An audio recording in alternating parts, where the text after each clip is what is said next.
갈라디아서 5장입니다. 5장 1절은 4장 할 때 설명을 했습니다. 그리스도께서 우리를 자유롭게 하려고 자유를 주셨으니 그러므로 굳건하게 서서 다시는 종의 멍에를 매지 마라. 그래서 복음 안에서 다시 율법으로 돌아가려고 하지 마라. 율법은 복음을 알기 위한 마치 유치원 선생이나 보모와 같이 그 과정을 거치지 않고는 복음을 알 수 없기 때문에 복음에 이르기 위한 단계다. 그렇게 말씀을 했습니다. 5장에서는 이제 어떻게 하는가? 성령 안에서의 우리 신약성도 또 그 당시에는 복음을 받아들인 기독교인들에 대한 성령 안에서의 자유, 그 다음에 믿음으로 사랑으로 역사하는 믿음을 강조를 했습니다. 그러면서 이 자유와 방종을 경계를 했습니다. 그러니까 성도의 실제 생활이겠죠. 자, 그럼 이 당시에 왜 이렇게 할례나 율법이 이렇게 문제가 많은가? 그 반대편에 있는 사람들이 굉장히 이성적 접근을 했습니다. 오늘날도 이성적으로 접근하는 기독교인들이 참 많습니다. 특히 신학자들 많이 있는데요. 우리 기독교는 이성적 접근이 아니죠. 우리 기독교는 이성을 뛰어넘습니다. 이성 위에 있습니다. 다시 말하면 이성으로 가지고 논리적으로 논증하고 변증하는 게 복음이 아닙니다. 그렇다면 성령님의 역사를 이해할 수 없습니다. 그래서 믿음 안에서 이성도 우리가 해석해야 되는 것이고 설명해야 되는 것이지 이성과 과학과 논리로 믿음을 설명하려고 하면 안 됩니다. 믿음이 그릇이 훨씬 큽니다. 그래서 이 당시에도 이제 그 유대인들이 그렇게 생각을 했습니다. 자, 생각해봐라, 사도 바울아. 지금 당신도 전도를 다닐 때에 전도여행을 다닐 때 항상 회당을 중심으로 해서 전도를 하지 않았느냐. 그렇다면 하나님과 그리스도 예수를 받아들이는 것도 유대인들한테 먼저 복음을 전하는 게 효과적일 뿐만 아니라 그것도 확실하지 않느냐. 구약을 알기 때문에 굉장히 설득력이 있죠.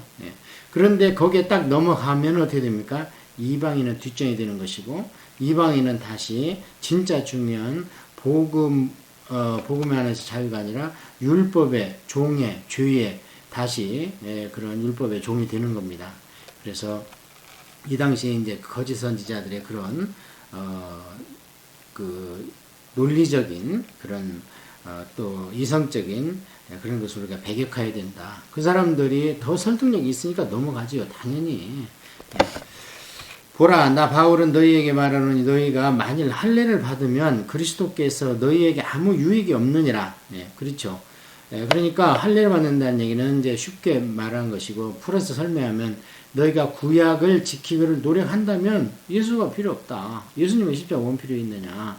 예수님의 십자가는 구약의 모든 제물과 제사와 의식과 이런 것들을 다 이루신 게 성취하신 것이 내가 다 이루었다 했던 것이 십자가인데 그 다 이룬 것을 너희들이 다시 그걸 캐내가지고 끄집어내서 그걸 지키려고 한다면 예수의 십자가, 예수님의 십자가 너희한테 필요 없는 것이 되는 것이다. 내가 할례를 받은 각 사람에게 다시 증언하노니 그는 율법 전체를 행한 의무를 가진 자라. 지금 화가 나신 거예요. 그러니까 그렇게 지금까지 설명하고 또 설명했는데 또 다시 내가 또 얘기를 한다. 자, 그러면 좋아. 그럼 율법을 다 지켜봐. 하나도 어기지 말고 하나만 어기면 그건 율법 하나 전체를 어긴 게랑 똑같은 거니까. 율법 안에서 의롭다 함을 얻으려 하는 너희는 그리스도에게서 끊어지고 구약에서 떨어진 자로다.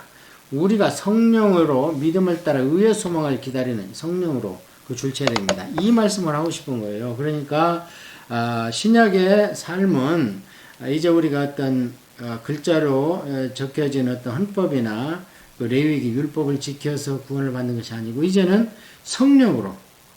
그래서 우리의 구원을 우리가 이루어가는 게 아니고 우리가 믿는 성령님이 우리의 구원을 이루어가는 겁니다.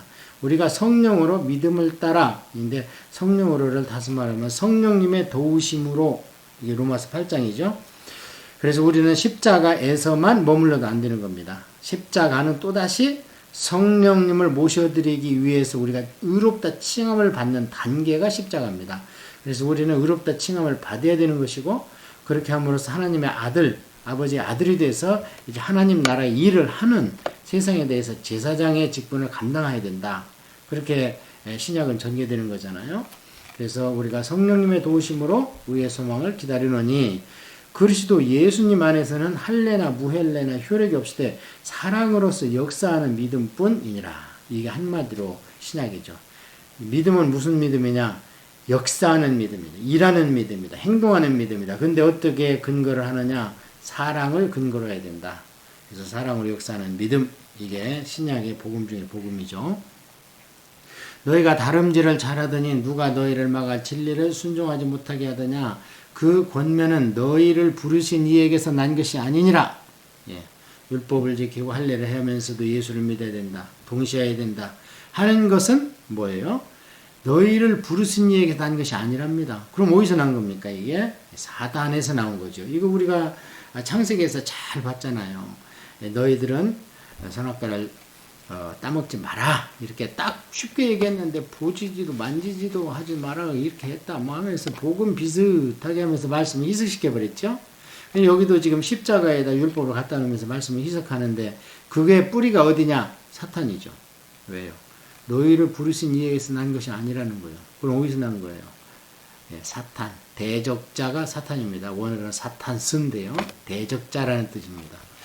적은 누룩이 온 등에 퍼지느니라. 그래서 누룩은 항상 교훈을 얘기한다. 그렇게 얘기했죠. 나는 너희가 아무 다른 마음을 품지 아니할 줄을 주 안에서 확신하노라.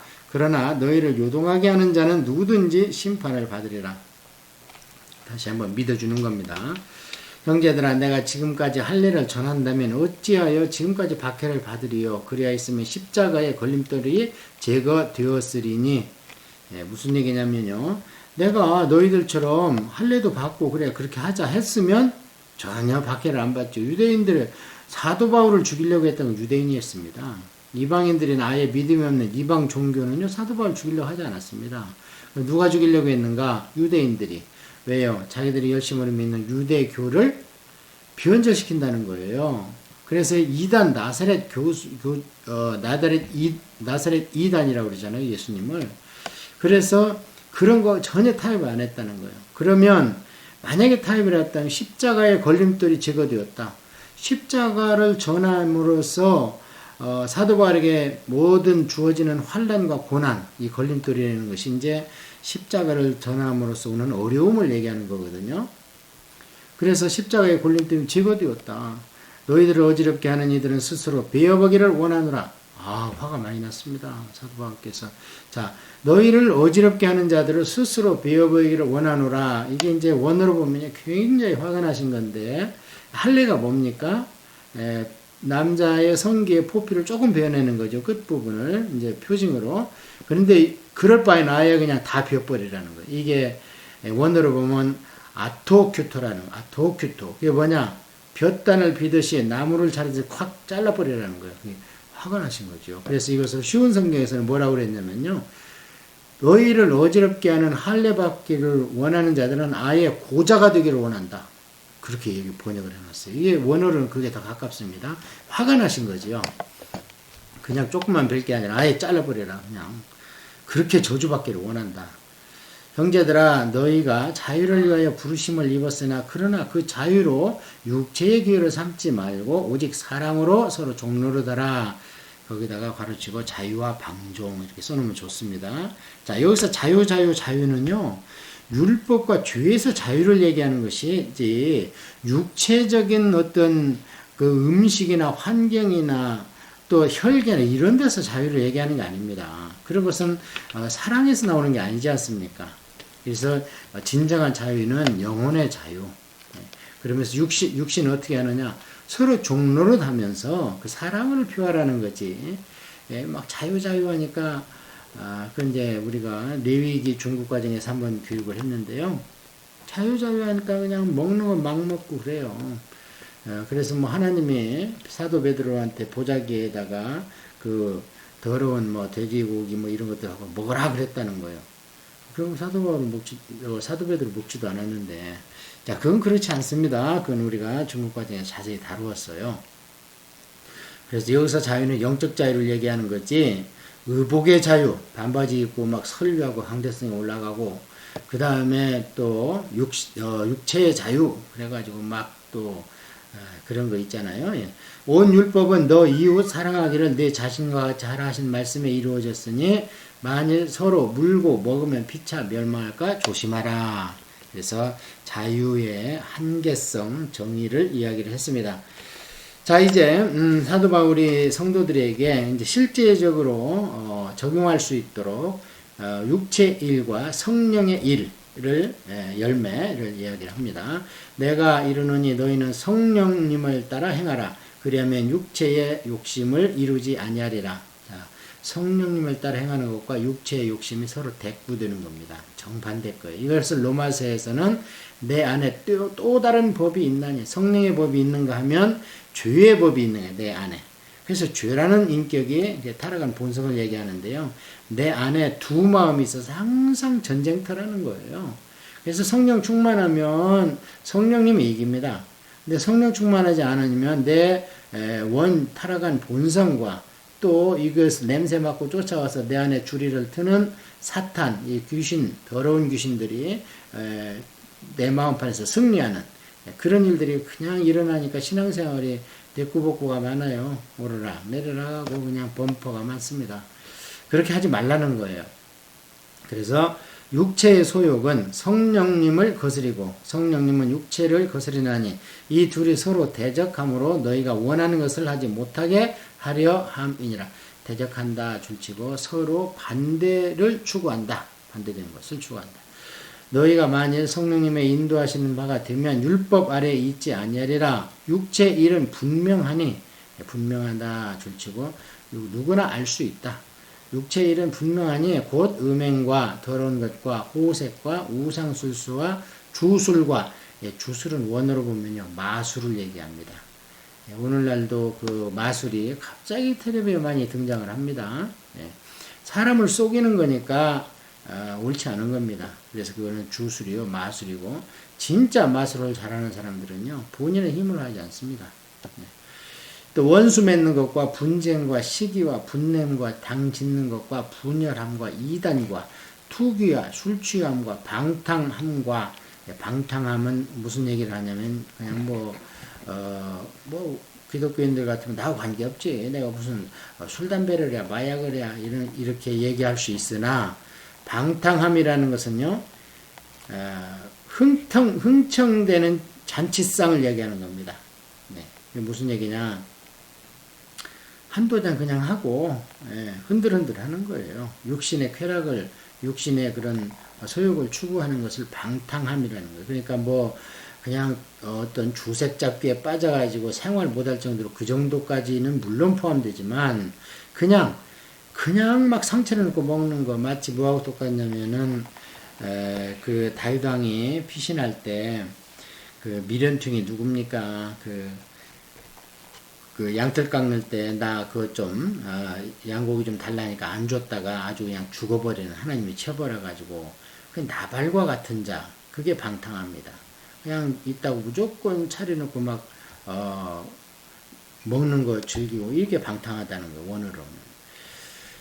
그와 같은 것들이 전에 너희에게 경고한 것 같이 경계하노니 이런 일들을 하는 자들은 하나님의 나라를 유업으로 받지 못할 것이요.